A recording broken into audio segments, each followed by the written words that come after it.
Hi, we have our quadratic sequence which we're going to solve in this question, which is 4, 10, 18, 28. Now quadratic sequences, as we know, is a sequence in which we have a second common difference. So our first step is to calculate the common differences. So we have 10 minus 4 is 6, 18 minus 10 is 8, 28 minus 18 is 10. That is your first common difference, and then our second common difference is 2 and 2. So this confirms that we are given a quadratic sequence. Now let's look at the first question. In 3.1.1 we are asked to calculate the next term of the sequence. In order to calculate the next term of the sequence, which is after 28, we first have to calculate that we have 2 added to 10, which is equal to 12. And then if we add 28 to 12, that would give us our next term in the sequence. So our next term in the sequence is 40. Okay, so is that all clear there? If we look at question 3.1.2, in this question here, we are asked to find the nth term of the pattern.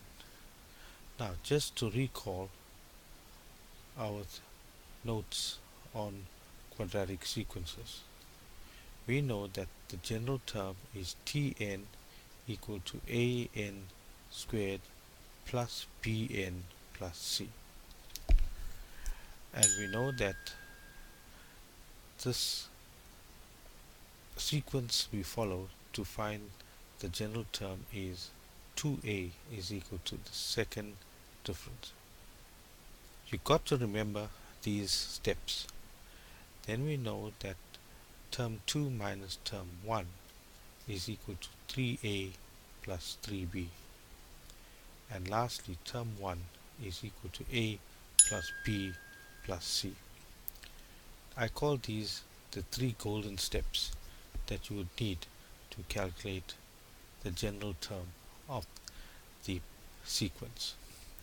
So going forward, if we look at the sequence, we can see that we have 2a equal to 2, hence a is equal to 1. So we found a. Our next step is to find b. We know that 3a plus b is equal to term 2, which is 10 minus 4. And when we calculate this here and work this out, that's 3 times 1 plus b is equal to 6. Hence b can easily be seen is equal to 3. So far so good. So we have a, we have b. Now to calculate c, we're going to use this formula. So we know that term 1 is equal to a plus b plus c is equal to term 1, 4. Substitute for a, it's 1. Substitute for b, it's 3. Plus c is equal to 4. It can easily be seen that c is equal to 0. Hence, we have found c. Therefore, putting that together, we have Tn is equal to 1n squared plus 3n plus 0, which simplifies to n squared plus 3n. And that will earn us 4 marks in this question here. Now, if we look at question 3.1.3, it says calculate the first term of the pattern that will be greater than 460. So this question is linked to question 3.1.2. If you look at the question again, we want to calculate the first term of the pattern that will be greater than 360, and we can see that if we use the general term n squared plus 3n, we are going to let it equal to 460. From this we are going to solve for n. So we have n into n plus 3 is equal to 460. But we know it's a quadratic, so we bring everything to the left side is equal to 0. In fact, we do not need that step there. Now if we work our factors here, we'll get n and n. Our factors are 1 and 1 using the cross method, and 20 and 23. So we need a positive 3, so it will be plus there and a minus there. So it's n minus 20 into n plus 23 equal to 0. Solving for n is equal to 20, or n is equal to minus 23, which we know will not be applicable.